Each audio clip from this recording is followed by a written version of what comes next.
Eu quero começar a falar sobre algo que eu tenho visto muita gente nos últimos dias falando em vários fóruns diferentes, falando em lives, falando em textos, muita gente falando. E a pergunta de sempre, na hora que coisas imprevisíveis e aparentemente incontroláveis acontecem com a gente, é aquela pergunta de por que Deus? Onde está Deus? Seria Deus mau? Seria Deus conivente? Ou Deus não está nem aí para coisa alguma dessa natureza?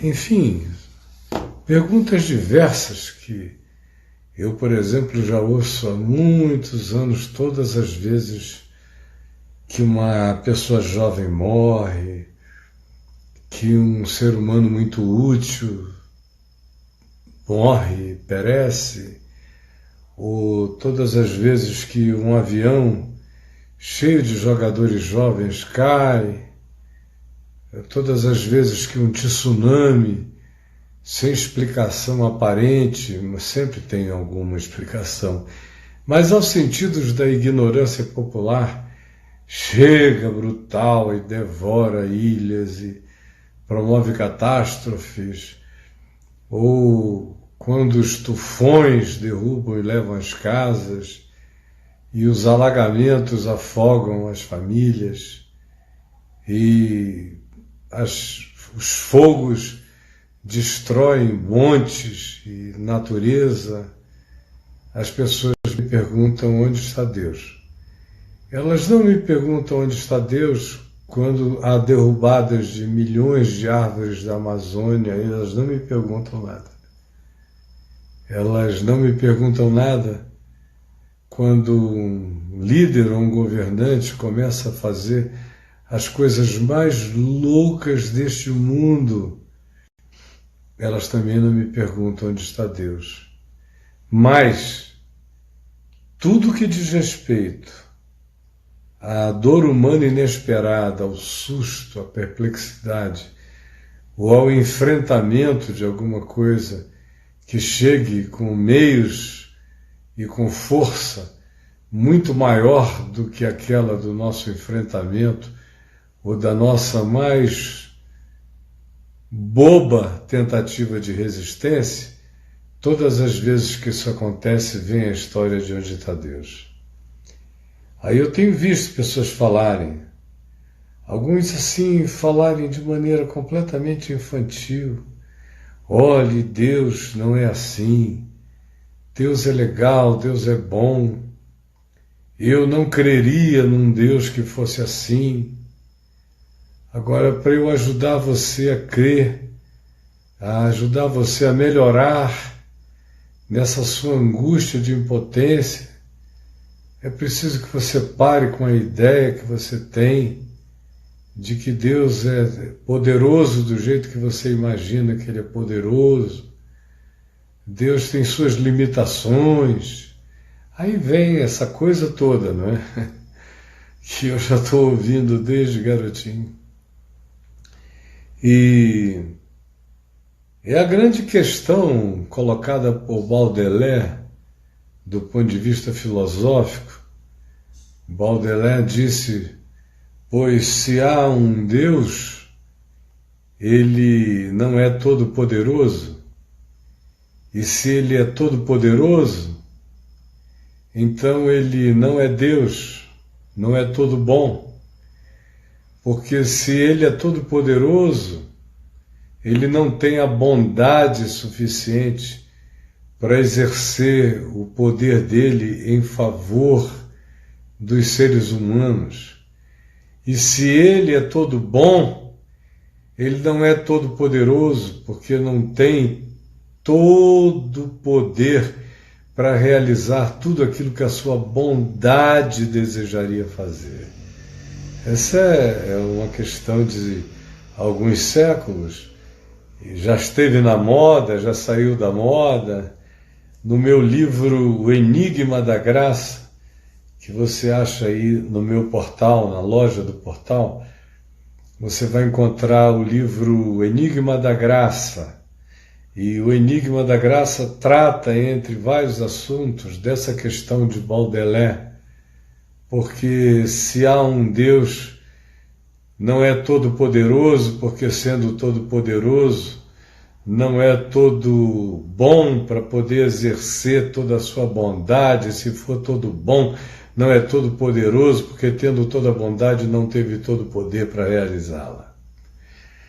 É mais ou menos aí, nessa angustiazinha, que as pessoas vão ficando e não sabem como sair daí. E, meu Deus, e é interessante, eu teria 100 coisas a dizer sobre essa questão, mas o interessante é que ela só se volta para os humanos, não é? Parece que o Deus que existe, o Deus que é, só se interessa pelos humanos, o que mostra que essa filosofia nasce de um olhar completamente particularizado e egoísta. Você não vê a mesma dor quando se trata de uma mortandade de golfinhos.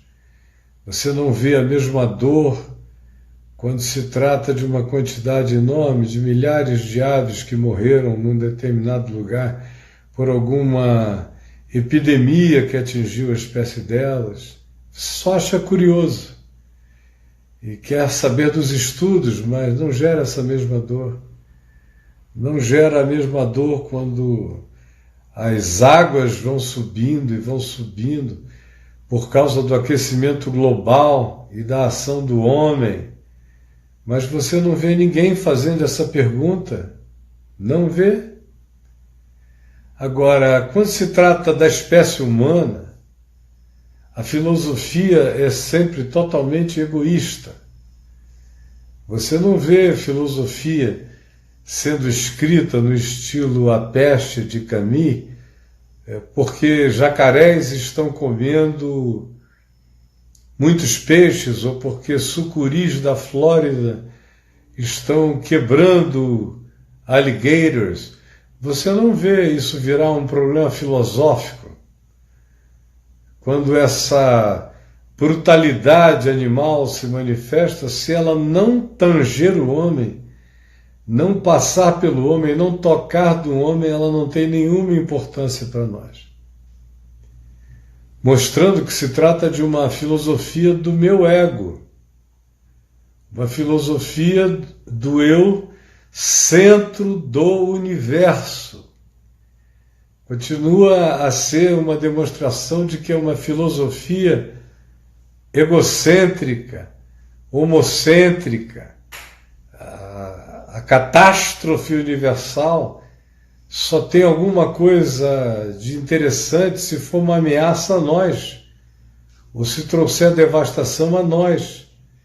Por isso eu não tenho nem tempo para esse suposto filosofar, um filosofar que só inclui a dor humana, o sofrimento humano, a perplexidade humana, o desespero humano, a impotência humana. Não é uma filosofia, é uma autovitimização elaborada, é só isso. Essas filosofias todas, que só são produzidas a partir do homem, não me impressionam em nada, porque elas não têm nenhum olhar universal. Aliás, se elas tivessem algum olhar universal, elas não se constituiriam como filosofias do jeito que elas se constituem. Elas são fimoses filosóficas, elas só têm a ver com o homem. Elas são apendicites filosóficas, elas só têm a ver com o homem. Elas são, de fato, angústias existenciais que só acontecem se o homem for o protagonista da aflição desesperada Então, eu não respeito absolutamente nada que não tenha como resposta filosófica a dor apenas a lágrima. Como Jesus, a maior expressão filosófica de Jesus sobre a dor humana foi a lágrima diante da tumba de Lázaro. Jesus chorou. Essa é a grande resposta filosófica à dor humana. É o choro que provoca a ação. É o choro que provoca a ação. É a solidariedade que produz movimento na direção do sofrido. Lázaro, vem para fora. E saiu aquele que estivera morto, tendo os pés e mãos atados com ataduras, e Jesus disse: desatai-o e deixai-o ir. Eu só respeito filosofias que fazem gemer, chorar de solidariedade e fraternidade. Eu só respeito as filosofias silenciosas. Eu só respeito as filosofias da presença. Eu só respeito as filosofias da reverência ante o inexplicável. Eu só respeito as filosofias do consolo, do afeto, do agasalho, do cobrir, do dar de comer, do dar de beber, do dar de vestir, do socorrer. Essas são as filosofias que eu respeito.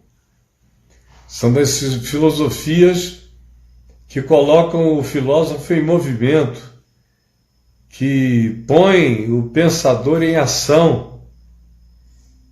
Eu não respeito as filosofias da divagação, nem um pouco respeito as filosofias das conjecturas, dessa viagem que fica querendo ir para algum outro filosófico, para algum ambiente metafísico, para decidir, do ponto de vista do suposto esforço mental elevadíssimo, o que Deus pensou quando Deus fez o que Deus fez. Patetas. Desculpem, patetas. Eu não vejo Jesus fazer assim. Jesus é a minha chave hermenêutica filosófica também. Ele é a minha chave hermenêutica, a minha chave interpretativa para entender tudo. É a minha pedra filosofal para abrir todos os portais. Como diz Paulo, todos os tesouros da sabedoria e do conhecimento. E como é que Jesus trata as questões filosóficas? Como ele trata? Você não vê uma reflexão de Jesus acerca dos inocentes que foram mortos logo depois do tempo que ele passou em Belém e se refugiou no Egito.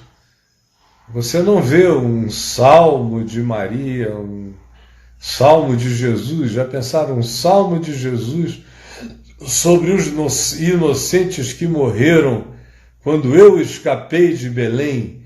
Aquele salmo culposo, aquela filosofia de uma solidariedade angustiosa. Foi por mim que eles morreram. Foi por mim que eles sofreram. Foi por mim que eles foram imolados. Nunca mais terei a paz, a não ser a paz de proteger as criancinhas. Dedico a minha vida a essa causa. Você não vê nada disso. É um silêncio enorme. Como você não vê filosofia de Jesus quando ele voltou do exílio. Não há uma fala de Maria de José ou posteriormente de Jesus sobre o crepúsculo do exílio, cheio de autopiedade. Não há. Não há. Você olha Jesus e ele, quando salva alguém, vem uma pergunta. E a pergunta é: por que que o que tu fizeste salvando esta pessoa, tu não fizeste salvando todas as pessoas que estão sofrendo do mesmo mal? Você lembra qual foi a resposta de Jesus? Quem conhece o Evangelho lembra.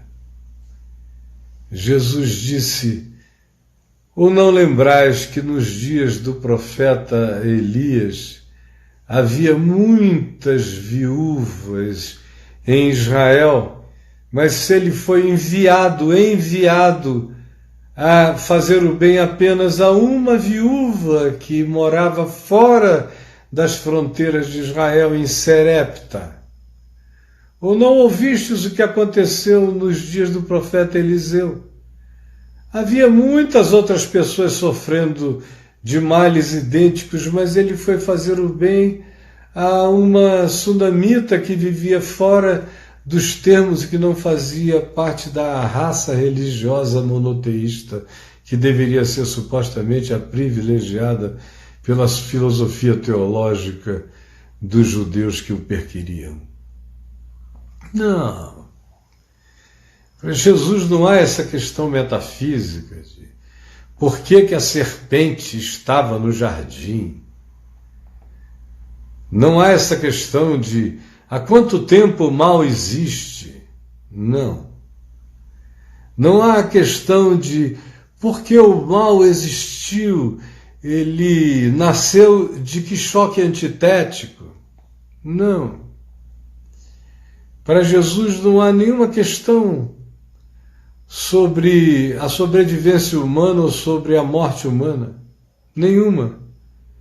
Ele trata tudo isso como parte de um processo natural. As pessoas nascem. As pessoas também podem nascer com deficiência, como o cego de nascença, a quem ele curou, e antes ouviu a pergunta: quem pecou? Que era uma pergunta teológico-filosófica. Ele ou seus pais para que nascesse cego? E Jesus deu uma resposta que encurrala a filosofia, encurrala a religião, encurrala a reencarnação, encurrala todas as variáveis de resposta. Nem ele pecou. Nem ele pecou agora, quando nasceu assim, pecou no ventre como feto. Nem ele pecou supostamente numa vida anterior, vidas passadas, ou estivesse aqui cumprindo um karma de cegueira de nascença. Nem tampouco os seus pais. Os pais dele já tinham pecado muito na vida, mas não era nenhum pecado que tinha feito aquele moço nascer cego de nascença. Nem nesta vida e nem em uma outra suposta vida anterior. Não. Ele nasceu assim para que ele seja uma manifestação da glória da superação, da glória de Deus habitando num homem, fazendo com que os impossíveis dos homens se tornem possíveis para Deus, com superações inacreditáveis. Vocês só terão de mim essa resposta e depois abrir os olhos ao cego de nascença. Não filosofou antes, nem durante e nem depois. Só ajudou o homem a ver. Ensinou a enxergar, mesmo que o homem tivesse continuado cego. Nunca mais deixaria de ver. E não teria nenhuma crise de natureza filosófica sobre o bem e o mal.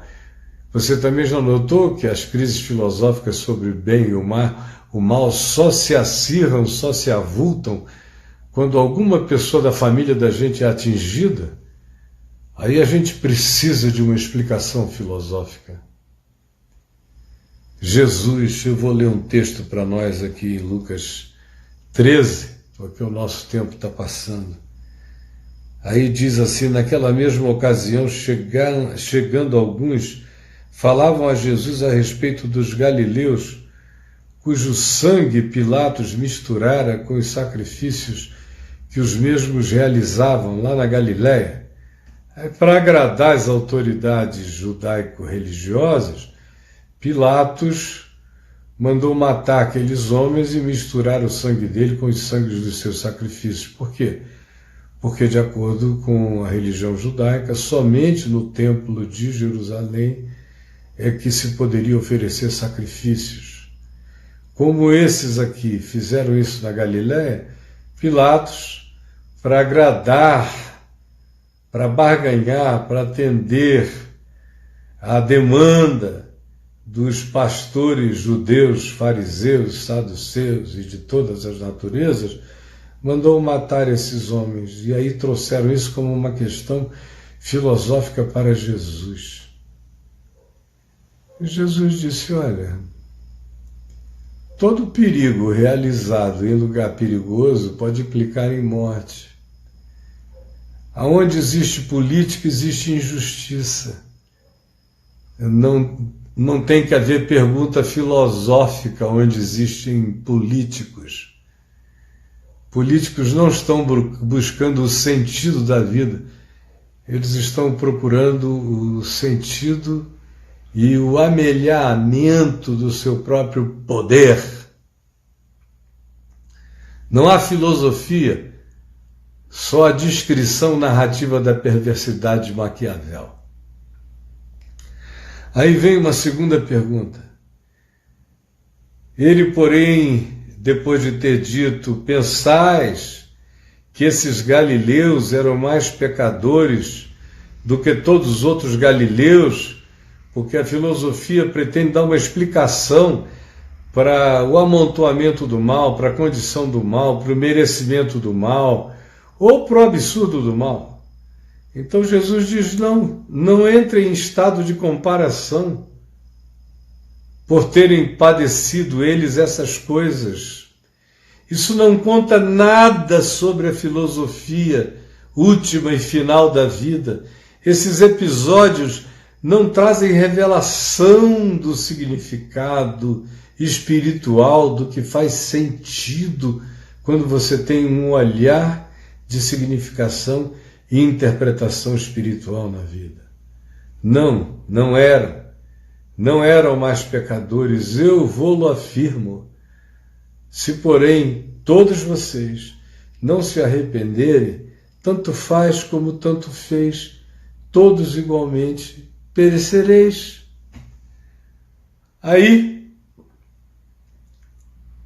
Jesus prossegue e evoca uma notícia que está sendo trazida a ele o tempo todo.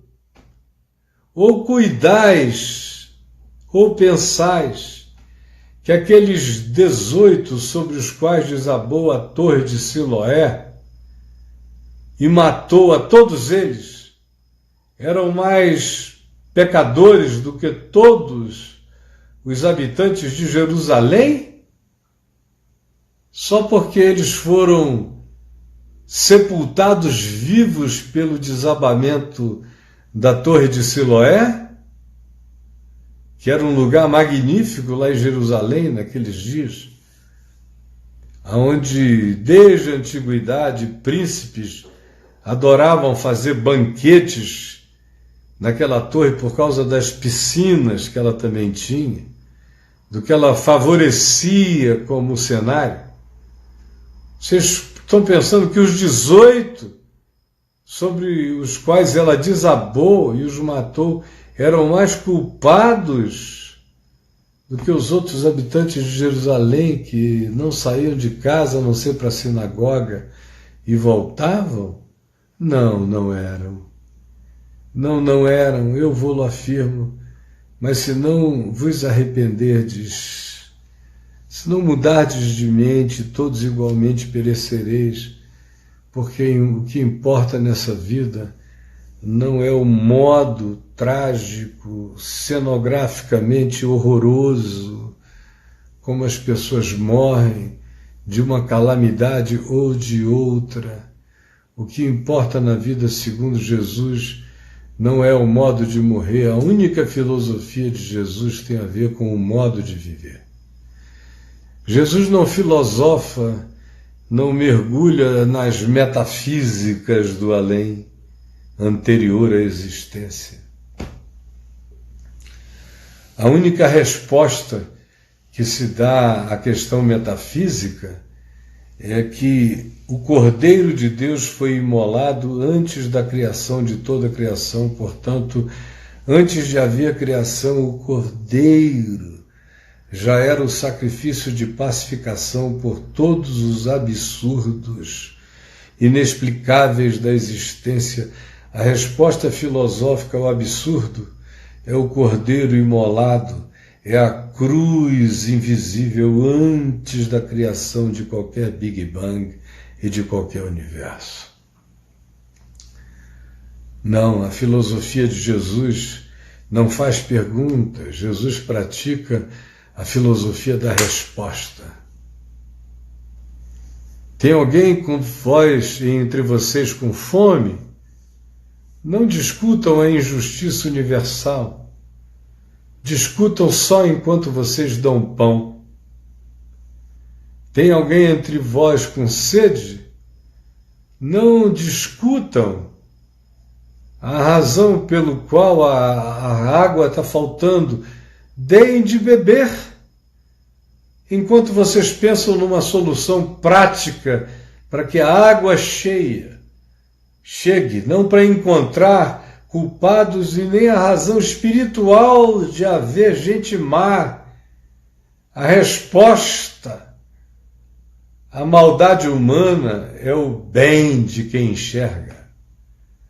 A filosofia de Jesus é resposta de compaixão à necessidade humana.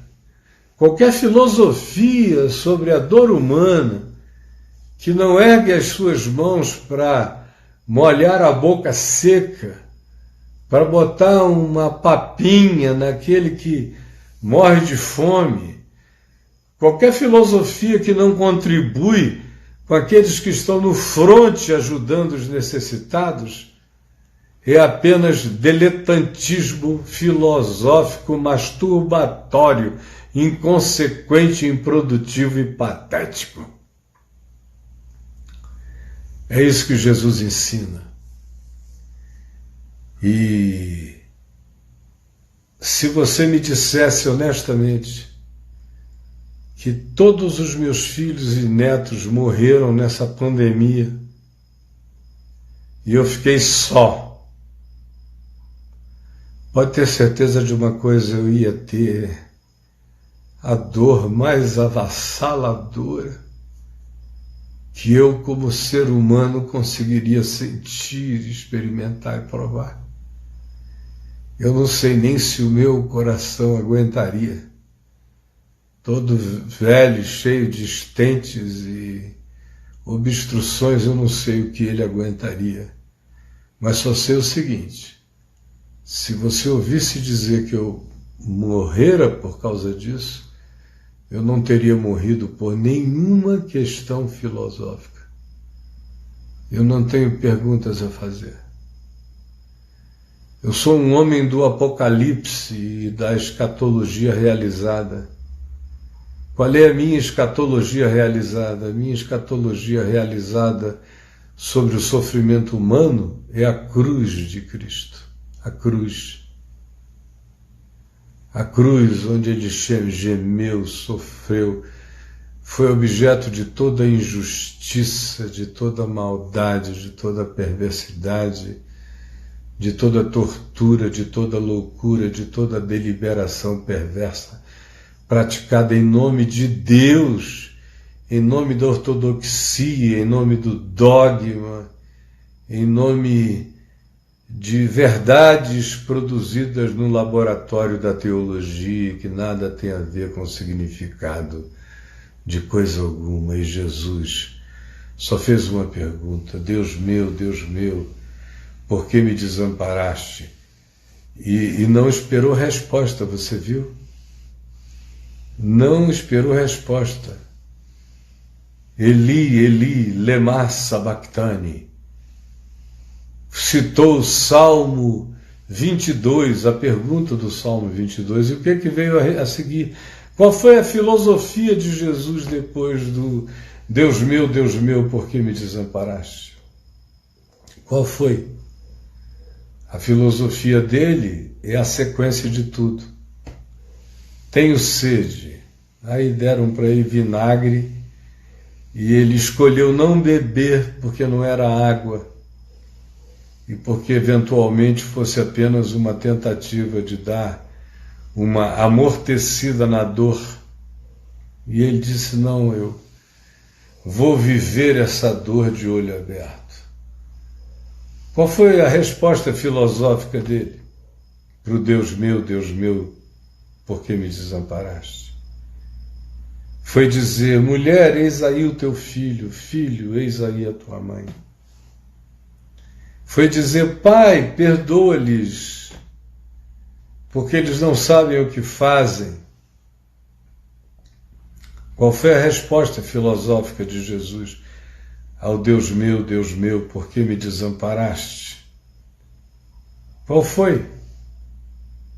Foi ouvir a conversa de dois malfeitores ao lado dele e, sem julgar aquele que o condenava, que o molestava e que dele blasfemava, satisfeito exclusivamente com a confissão do malfeitor arrependido, apenas como resposta ao Deus meu, por que me desamparaste, ele disse, hoje mesmo estarás comigo no paraíso. Qual foi a resposta de Jesus ao Deus meu, por que me desamparaste? Foi gritar, está pago, está consumado, está feito, está tudo explicado. Qual foi a resposta de Jesus ao Deus meu, por que me desamparaste? Se não dizer, Pai, nas tuas mãos eu entrego o meu espírito. A cruz começa com uma pergunta e vai respondendo a filosofia dessa questão com ações, amor, perdão, cuidado, providência de todos os níveis e termina com Deus meu, por que me desamparaste? Nas tuas mãos eu entrego o meu espírito.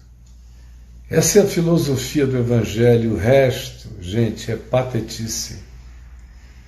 Nenhum de nós sonda a mente do Senhor, nenhum de nós conhece os fenômenos do livre-arbítrio fenomenológico da natureza.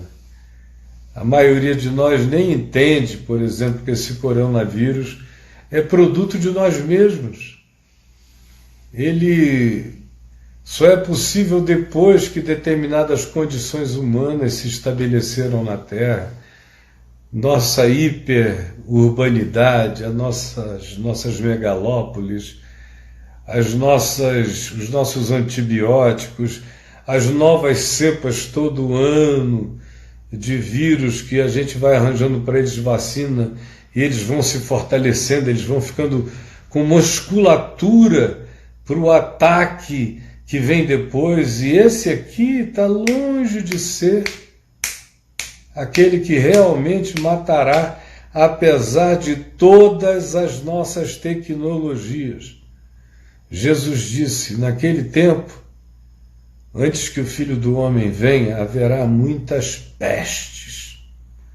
O Apocalipse, então, é de peste em peste que ele vai crescendo, até chegar a fenômenos insuportáveis, não para um pedacinho da humanidade, mas o Apocalipse cresce aumentando o alcance das calamidades até que elas se tornam absolutamente globais e universais, o que ainda está longe de acontecer. Senhor Jesus, eu quero te pedir que a construção singela desse pensamento, que não é um pensamento filosófico, é uma narrativa de como tu tratas a dor, o mal, o casuísmo, os fenômenos, as quedas físicas, as calamidades, os caprichos políticos, as loucuras dos Pilatos, atendendo às demandas de religiosos assassinos. Ajuda-nos a entender para que nós não nos escandalizemos com nada. Quem aprende como tu tratas a questão do bem e do mal, não se escandaliza com nenhuma perversidade, nem local e nem universal, não fica perplexo com nenhuma incompreensão, apenas confia e sabe que o Senhor é o nosso Deus na saúde e na peste, que o Senhor é o nosso Deus nos dias de praia cheia, e o Senhor é o nosso Deus no silêncio das nossas casas, na reclusão dos nossos quartos. Ajuda-nos a sermos fortalecidos no Senhor e na força do seu poder. É o que eu te peço agora, em nome de Jesus. Amém. Gente boa, eu vou ter que parar aqui, porque eu vou ter que migrar para o YouTube. Então, daqui a 5, 10 minutos, podem me procurar no YouTube, que eu estarei lá. E amanhã à noite eu estarei aqui com vocês, às 7h30 da noite, no mesmo horário. Tá bom? Agora, deixa eu dizer uma coisa. Eu estou lançando um programa novo chamado Zoom Íntimo com Caio. Vai acontecer no Zoom. Eu passo aqui atendendo gente de maneira aberta aos milhares e milhares e milhares. Só para vocês terem uma ideia, nesse último mês, as minhas plataformas já atingiram mais de 15 milhões de pessoas que são atendidas todos os dias e vai multiplicando, vai multiplicando. E é isso que eu vou fazer até o último dia da minha vida. Agora, tem muita gente querendo uma atenção pessoal, especial de mim, que eu não consigo dar, porque eu tenho uma vida para viver mesmo na quarentena e um monte de gente a atender, especialmente na quarentena. Então me veio a ideia de usar essa sala de conferências do Zoom e criar o Zoom Íntimo com Caio. Zoom in é o que aproxima, íntimo com Caio, é um zoom in com Caio e é íntimo comigo, e eu só vou botar 50 pessoas na sala. A sala cabe até 100, mas eu só vou botar 50, para os que quiserem uma atenção toda particular, entrarem lá. Cada dia, 7 pessoas vão poder fazer perguntas diretas, e as outras vão ser abençoadas pela resposta dessas. No dia seguinte, mais 7, no dia seguinte, mais 7, por fim, uma semana de concentração, 1 hora todo dia, até 1h15, respondendo perguntas desses amigos que entrarem no Zoom Íntimo com Caio. Se lhe interessar, você vai ver aí nas minhas plataformas a divulgação, é só você clicar, entrar e se inscrever, tá bom? Beijo para todo mundo, Deus nos abençoe. Bye bye, planeta Terra.